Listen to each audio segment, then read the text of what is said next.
Hello, everybody. Curious Quarter right here. Ryan, part 3 in this motherfucker. Part 3. We kind of strayed from the DLC whole thing in part 2, but it made sense. It kind of relates a little bit. I kind of wanted to get back to the whole DLC kind of conundrum, because I was just talking to you before we started recording this part, was how back in the day we kind of had DLC, mostly, with games like Street Fighter.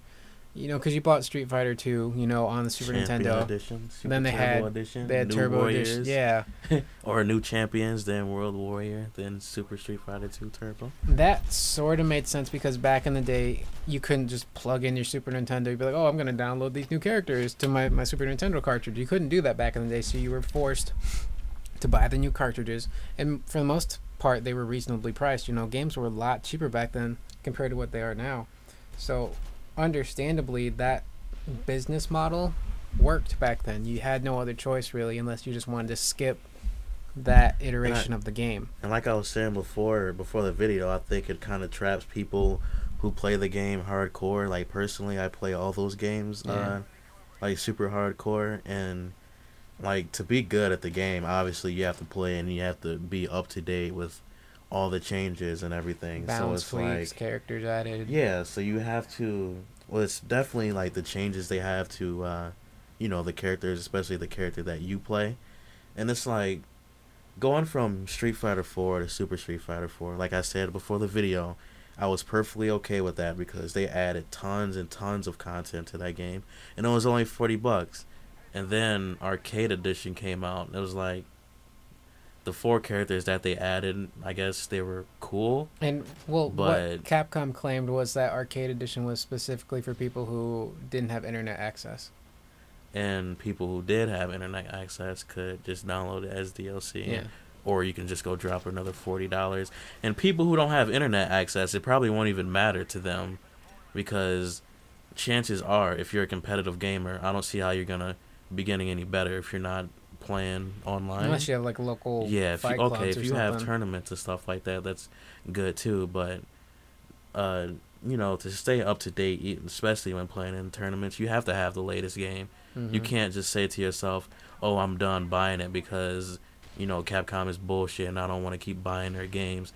They kind of, like I said, they kind of trap you in that, because to get good at the game you have to have the latest version of the game just to start practicing, so you don't really have a choice. And we're mentioning Capcom. We know Capcom's not the only one that's doing it, but they're the one that are pretty much doing it blatantly and to the point where it's pissing off a lot of their fans. We're fans of Capcom, and that type of business model where you release iteration after iteration of the game worked back then because that was kind of what you had to do to get to the next game. But you can't do that kind of business practice nowadays. I mean, you can't release a $60 game, put content hidden on the game, and then expect people to pay an extra $20 to unlock 8 characters. You can't do that. That's just, what's the word I'm looking for? Bullshit. It's bullshit, yeah, but it's almost kind of illegal because you're charging somebody twice for. Do you know who Michael Pachter is? Yeah, I watched his he videos actually on did game trailers. Article saying that it's actually not illegal. Yeah, to I do that. I remember hearing something like about that. It would be, but like, it's not right to pay the $60, and there's content on there that's hidden, and it's not like you can go and download a large update for the game to get the characters.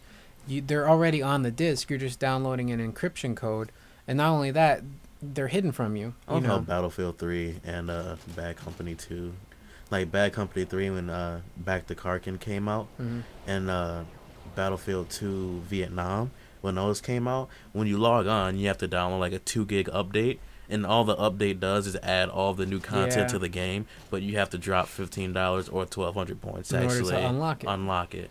And so it's like, if you have the game, why do you have to pay extra for it? That's the biggest thing. It's like, I think some people wouldn't mind paying extra for it, but the prices they're charging is what's extreme. I'm not paying $20 to unlock 8 additional characters that I already bought with my $60 previously. It's just wrong,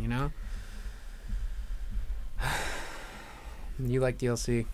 No, I don't. I like DLC. the idea of what DLC was supposed to be. Adding DLC extra is characters, everything. Adding extra levels, extending the life of a game, not day one DLC that was made, alongside the original game, and then you're gouging people. That's just, It's And I not love how right. EA shuts down servers for games. It's like Yeah, that's a whole nother topic. I don't even want to get into that. that is completely different. But that was for the most part kind of DLC ish, problem ish. If you want good DLC, play Grand Theft Auto and Red Dead Redemption and Fallout. Play those games for good DLC. Don't put in Gears of War and have them try to charge you $3 for a 2 skin hours. pack. Or for like 2 hours of gameplay. Yeah, and then the new maps for, the new maps where people hardly play them. Mm-hmm. It's like you drop 1,200 points on Ram's Shadow, you get 2 hours of campaign play, and then I think it comes with 4 maps that people don't play. Mm-hmm. So good luck with that. That's just stupid.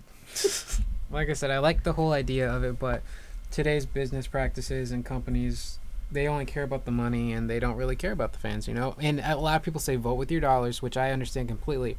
But when a company like Capcom is going to release a game that you really want to play, like Resident Evil 6, it's hard to say I'm not going to buy that game just to say F you Capcom, Because that's a game we all want to play. With a game like Raccoon City, they completely screw that up. I'm a hardcore Resident Evil fan, and I'm disappointed with what they did That's a piece of shit with game. Raccoon City. Don't play it. Don't waste your money on it. It's a terrible game. I hate DLC. I hate it now. Ow. Something on my head.